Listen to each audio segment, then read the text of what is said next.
പണ്ട് ഞാൻ terracotta jewellery ഉണ്ടാക്കുമായിരുന്നേ.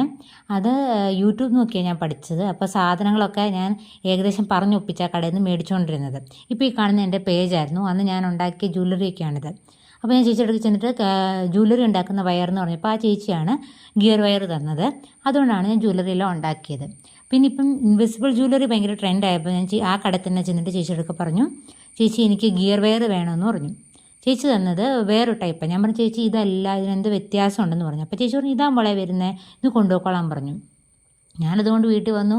പക്ഷെ അത് ഭയങ്കര അനുസരണയുള്ള ടൈപ്പാണ്. നമ്മൾ വളച്ചാൽ വളഞ്ഞിരിക്കും, നിവർത്തിയ പോലെ ഇരിക്കും.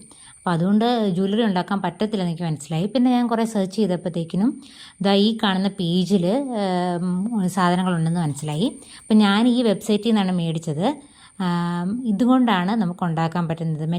മെറ്റൽ ഗിയർ വയറാണ്, അതുകൊണ്ട് നമുക്ക് ഉണ്ടാക്കാൻ പറ്റത്തില്ല. അപ്പോൾ ഗിയർ വയർ മേടിക്കുന്നവർ നോക്കി വാങ്ങിക്കണേ.